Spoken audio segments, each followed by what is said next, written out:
안녕하세요. 마왕국어의 마왕쌤 배정수입니다. 오늘은 다른 때와는 달리 좀 가벼운 주제들로 여러분들께 인사를 드리려고 합니다. 뭐냐면 마왕의 생존국어라고 해서 여러분들 실생활에 도움이 되고 또 몇 가지는 그냥 웃자고 소개해주는 국어 지식, 국어 상식들에 대해서 다뤄볼 건데요.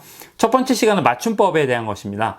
맞춤법은 사람들의 의견이 조금 갈리긴 합니다만 어떤 사람들은 맞춤법 굳이 그렇게 따져야 되느냐, 의미가 통하면 되지 않느냐, 또 한편으로는 사실 좀 혐오스럽다, 거부감 든다, 이런 경우들도 있거든요.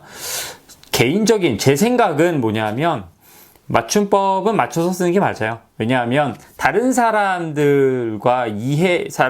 내 정보를 이해시키거나 설득하려면 적어도 우리가 공통적으로 가지고 있는 규칙과 사회적 규범들은 맞춰줘야 된다라고 생각하거든요. 그게 그냥 지식의 문제뿐만 아니라 어떤 배려의 문제도 될 수 있다. 저는 그렇게 생각하고요. 그리고 우리가 글로써 말로써 정정할 수 있는 것, 자신의 잘못을 수정할 수 있는 것들은 많이 있겠지만 맞춤법 같은 경우 이것으로 인해 생겨나는 어떤 비호감, 혐오, 거부감 이런 것들을 시정하기에는 상당히 어렵습니다. 그래서 알고 올바르게 쓰는 것이 더 맞지 않겠나 이렇게 생각을 하는데요. 오늘은 좀 재밌자고 만드는 것들이에요. 그래서 맞춤법 중에서도 맞춤법 레전드라고 인터넷에 치시면 많이 나옵니다.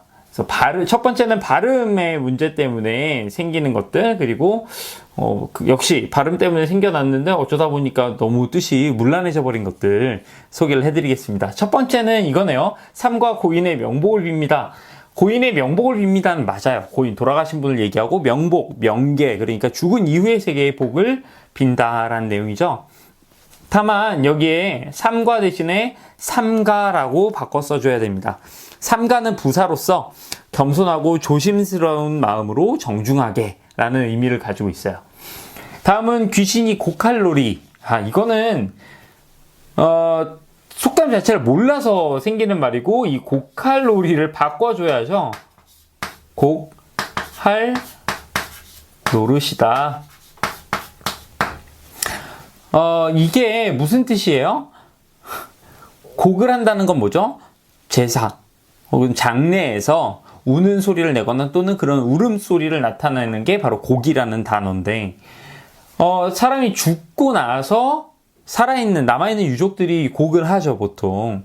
그런데 여기에서 귀신, 죽은 영혼이 곡을 한다고 그랬으니까 굉장히 이해가 되지 않고 어이없는 상황이다 라는 것을 표현하는 속담이었습니다. 귀신이 고칼로리 아니에요.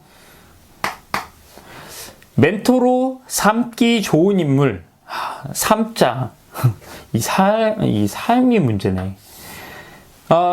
이거는 어떻게 수정해 줘야 되냐면 삶기가 아니라 삶기겠죠. 네.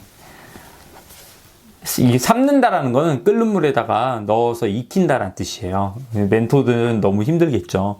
그래서 삶기는 이렇게 바꿔줘야 됩니다. 이 뜻은 뭐예요? 어떤 관계를 만들어서 이렇게 여기고 대응하는, 관계를 맺는 사람 혹은 그런 관계, 이런 뜻이죠. 자, 4번은 이거 보통은 이렇게 하나씩만 바꾸면 됐는데 이거는 좀 크게 바꿔야 되네요. 마마일은 중천공은 사실 유추 자체도 어려웠어요, 처음에. 이거는 뭐예요? 남아일원 중천금입니다.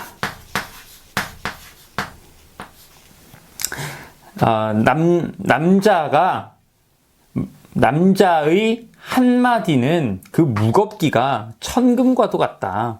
그만큼 사람이 말을 뱉었으면 그 책임이 무겁다고 생각하고 잘 지켜야 한다라는 의미입니다. 원래 이것에 관련되어 있는 고사는 이렇게 정해져 있진 않아요.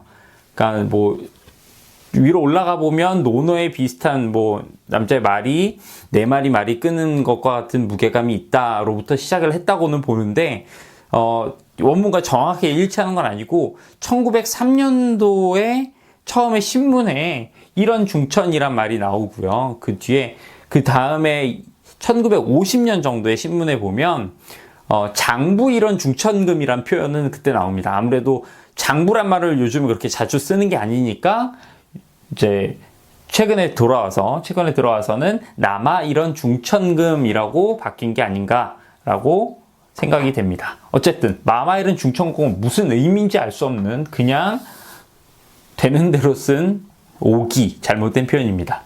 마지막으로 체크살. 체크살. 뭔가 이렇게 체크해 본다라는 의미로 이렇게 생각을 했겠지만 전혀 다르죠. 이것은 채끝살이에요. 사전에 보면 소 등심 부분에 방아살 아래에 붙은 쇠고기 부위라고 되어 있는데 저도 정확하게 어디인지를 몰라요. 저는 뭐 맛만 알지 그건 정확하게 모르겠습니다. 하지만 올바른 표현은 요 채끝이라는 거. 자, 다음은요. 이거 유튜브 이거 혹시 제재 들어올지 모르겠는데 오타고 사람들이 잘못 쓴 맞춤법이라 적어놓긴 했거든요. 첫 번째 이겁니다. 이거 수박 겉핥기. 예.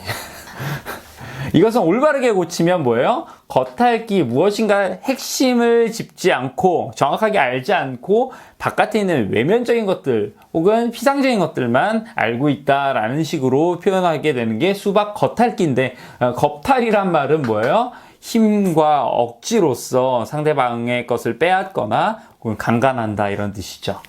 다음은 뭡니까? 이거 맞는 발음도 그렇고 표기도 그렇고 이렇게 써야 돼요. 불아리던 눈이라고 써야 됩니다.